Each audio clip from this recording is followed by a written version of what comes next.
Alright, thanks for coming back to another video on the CLK project. Thanks for coming back to the channel. So in this episode we've got loads of work to do, so we're going to basically give you a quick intro and then just crack straight on with it. So I've got a couple of boxes of parts behind me, so I'll show you what we've got and what we're going to be doing. So we've got some bits from Autodoc. We have got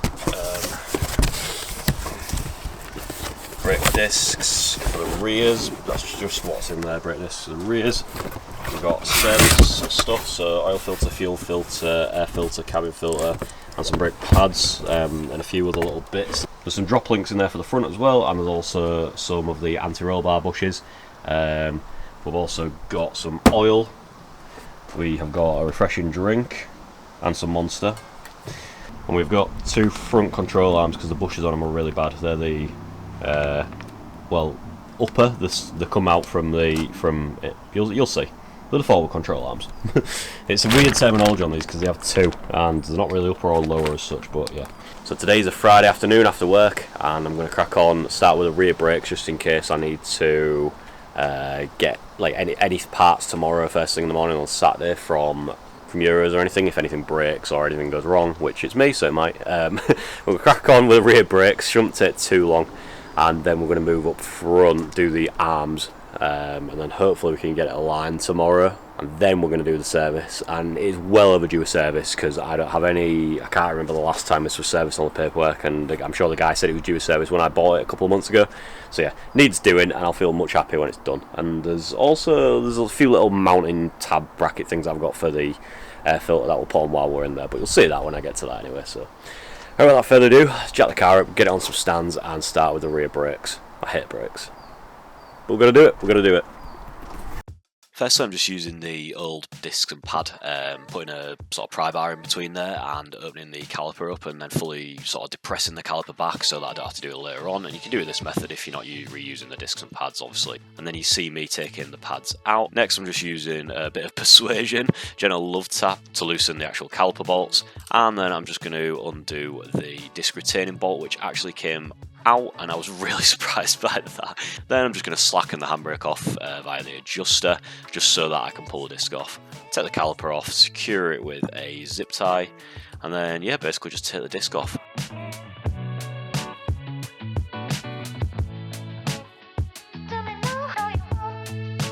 And it was in pretty bad state, there's a lot of lip on it. Getting the new discs out, which are coated, giving them a clean with brake cleaner, putting them back on.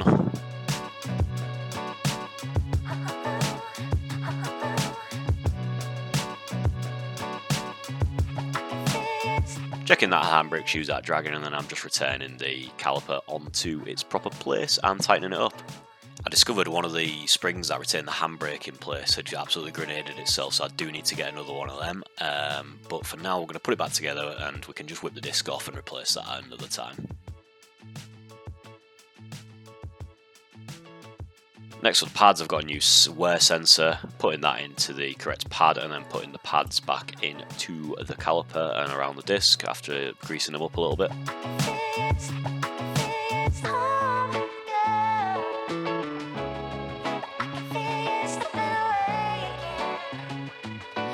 And then job's jobbed, and we can enjoy with an ice cream. You can tell that this was filmed a bit ago because there's no way I'd be eating an ice cream now.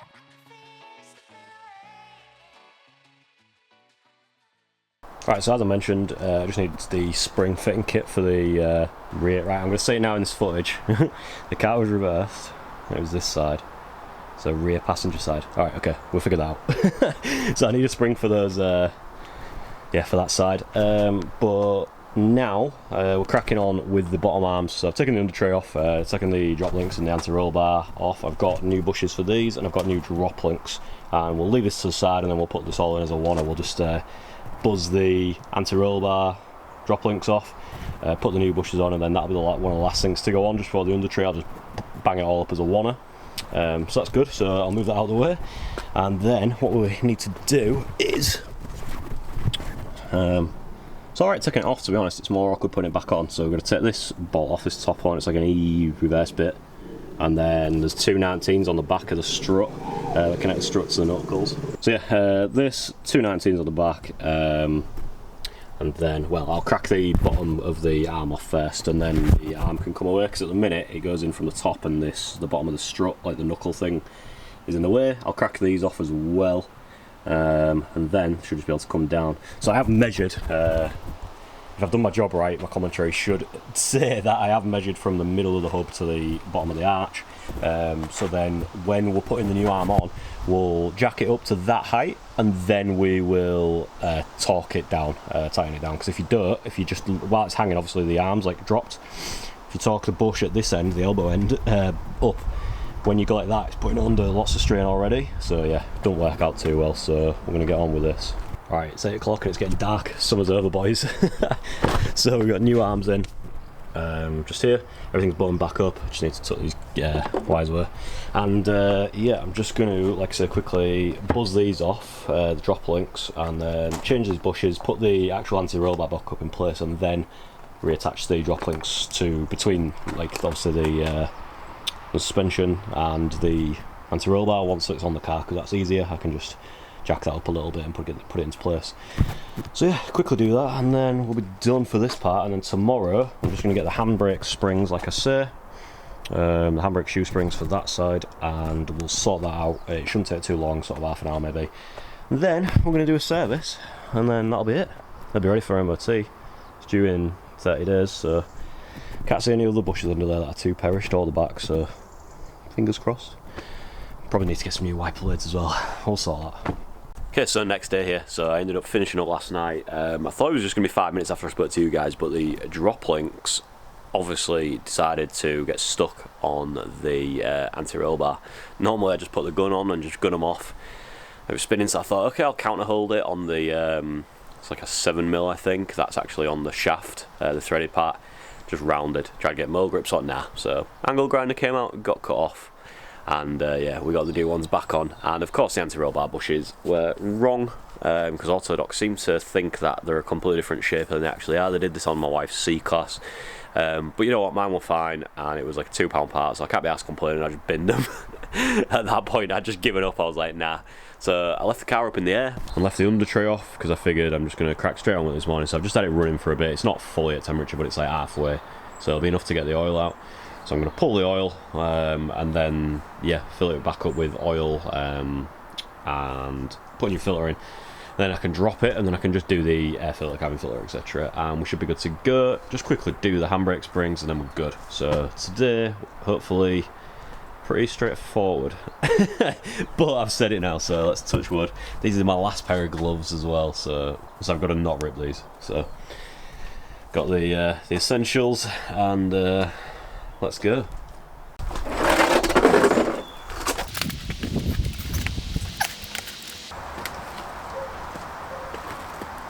Shoo.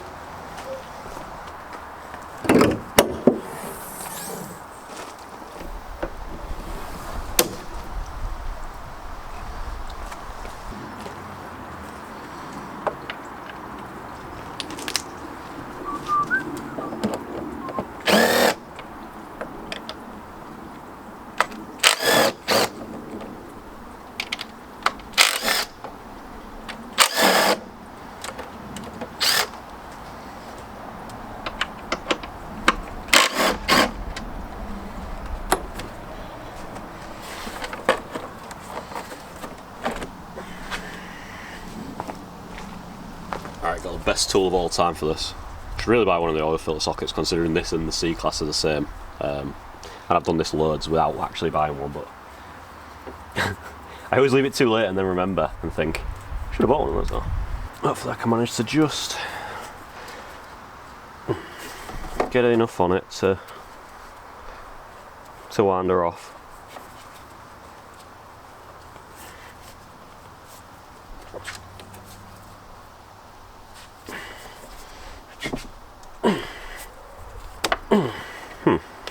Jesus, this is on tight.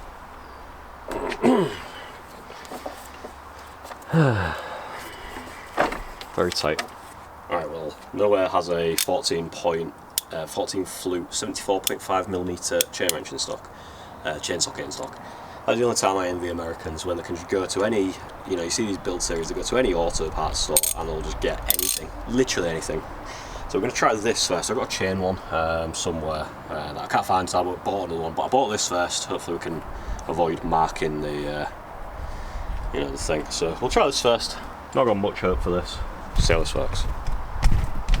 Finally managed to get it. It's like really big, so I managed to get it sort of tight. And see how this works.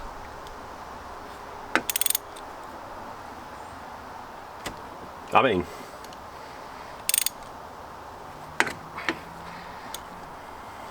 all right. Fair enough. That's worked. I'm not gonna lie. I didn't expect that to work. But it's all just friction, I guess. So once you get it tightened up in there, yeah, I'll take that.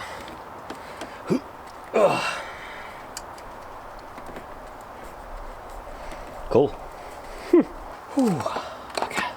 Right, so I mean, all the oil should have drained because I left it draining while I went out to the shop. I'm just gonna get a rag to take this out.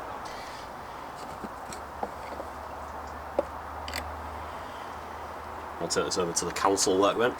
That's been in there a while. You can tell. That's pretty gross, to be fair. It's like crap in the threads of the actual housing as well. I don't know what's going on there. Alright, so we've got a new oil filter, and I don't have gloves. But let's get a pick as well. We've got a small O-ring here.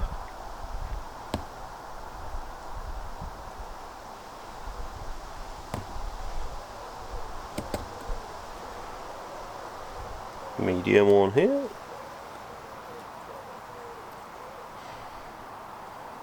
Large one at the back there.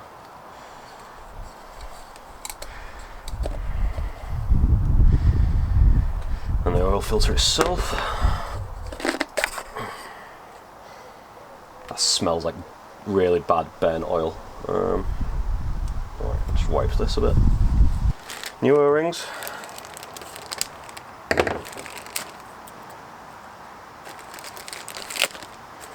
And I always give these a bit of fresh engine oil.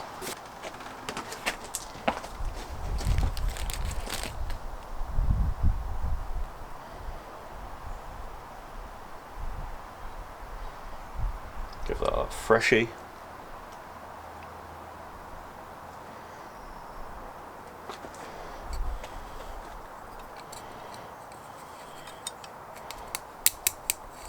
Let's get it on. Bit of fresh oil.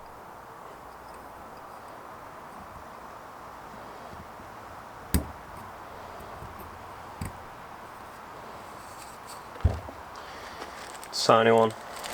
Bit of fresh oil.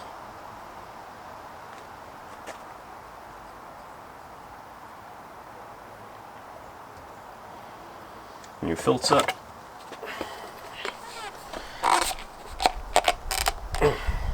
One so it's bottomed out. Okay, then we can go put this back in. Clean my hands first.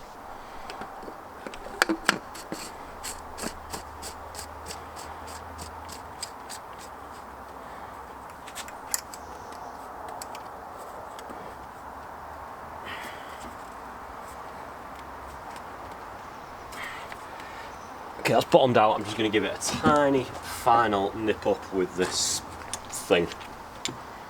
That's what I usually do. Just literally to nip it up. There is a torque setting, but obviously I don't have one of the filter sockets, so you know, we won't be doing that. I'm going to literally just see it move and then just stop. That's it, that's all you need on it.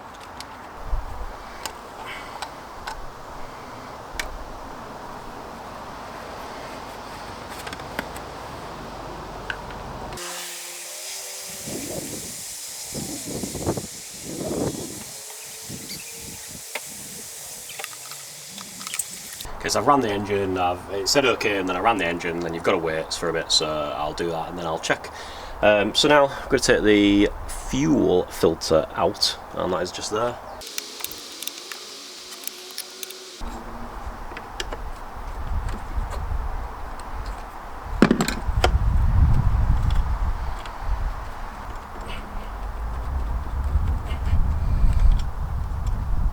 Oh my god, just come out. Don't know why they make that the most awkward process in the entire world, but there we are. I've also lost my Jubilee clip in the oil, so you know what, I'm going to get a new one because it was a bit dodgy anyway. I'll put a cable tie around this for now, or I'll just go in the other car to B&Q and get a Jubilee clip. This system is dumb. Oh, it pushes in. Pushes in real easy. Don't come out very easily. And there's a retainer here. It goes underneath these wings. So that's it. So we'll just crank that a few times before we start. Clean up the diesel that seems to go everywhere. That's fun. 2 filters left. We're getting there. Okay, let's get the air filter knocked out. Seems to be an E11 or an E10 maybe. I'll try an E10. Yep, E10.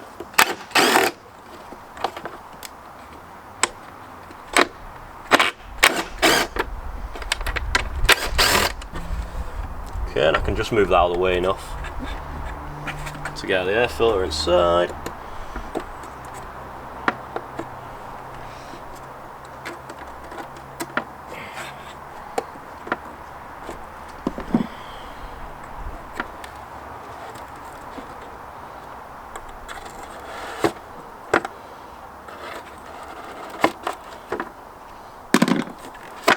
Which is pretty grafted. Not the worst I've seen, but it's pretty, definitely needs changing. There's loads of stuff in between the fins. I'll clean that out inside.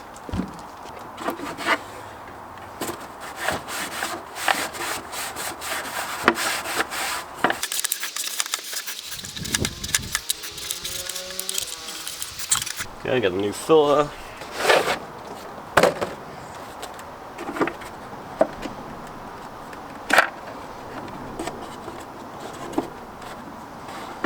Make sure this gets seated nicely in there.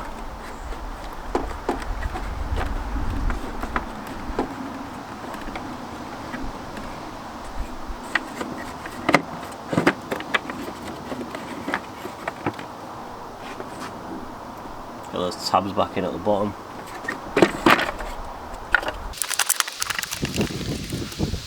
Get they're in. What I do find odd is you can always see like a little bit of the external bit of the filter, like the plastic.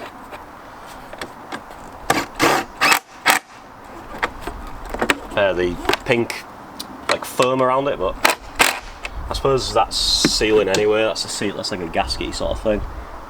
So yeah, sorted.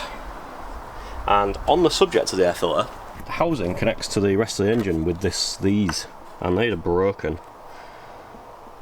So, 2 new Bilstein little hangers here. Let's just and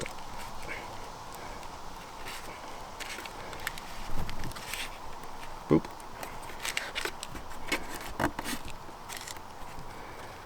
Doesn't really fill you with confidence. I'll jig about with that 2 hands.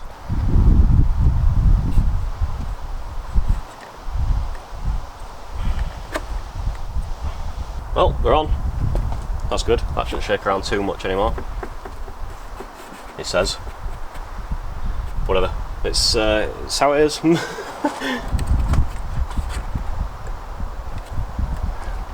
Finally, cabin filter.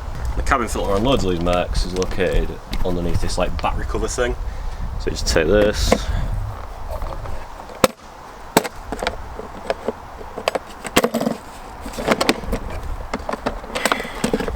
Turn this upside down to get rid of all the tree bits. Worth checking as well that your drain holes at the bottom of these aren't clogged, because that keeps water away from the battery. So just turn it upside down. I never get an activated charcoal one because we've not got hay fever. I drive around with the windows open like as much as I can, so it really makes sense to do that. Goes that way. That way. Looks like this one was an activated charcoal one though, so that's kind of nice, I guess. I mean, it looks old, but, you know.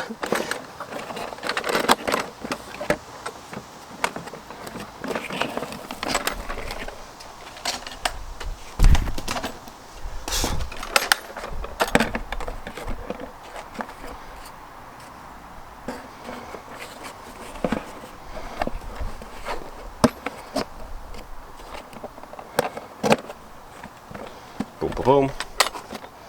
And you always want to have these like this.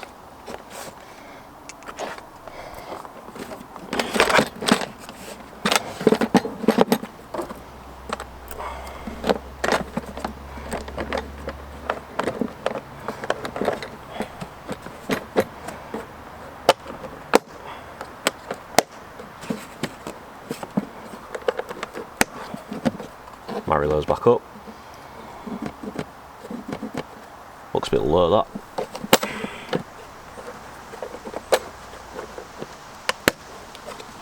No, so it sits. Make good seam.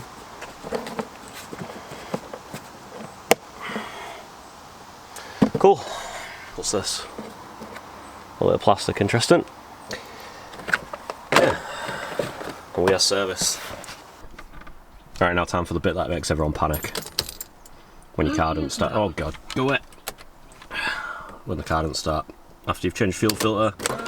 So just prime the fuel pump a few times. Should fill it up eventually. Do this as many times as I can be bothered to do. And then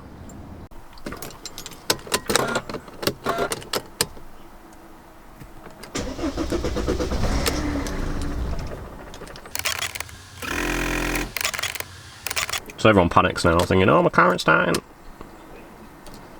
Me included, not gonna lie.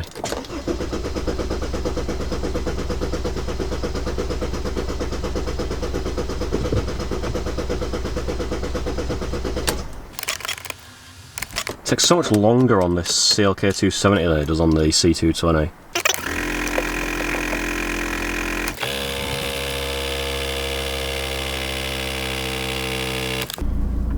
Alright, so we're running. That was a ball ache. It's on the C-Class, which is a 220, not the 270. You just like do the ignition on and off a few times, it seems to work. But apparently these, from what I've read, they're an older engine anyway, but from what I've read, they don't have like a lift pump as such, so it's sucking fuel from the fuel pump on the front of the engine. I think it's a high pressure fuel pump. It sucks all the way from like the tank, so it's just going to build up good pressure. So same as when I did in the previous episode, did the Black Death stuff, and I cracked it off at the lines. I lost obviously all the pressure throughout the system. So yeah, just had to crank it for ages, and I filled up it was weird though, because I had both the lines off the fuel filter, and I was doing it and then cranking it, and nothing was coming. But I don't know if it has to pull it through. And there has to be good pressure, so I suppose that O-ring has to be pressed down into the fuel filter for it to get pressure, I don't know.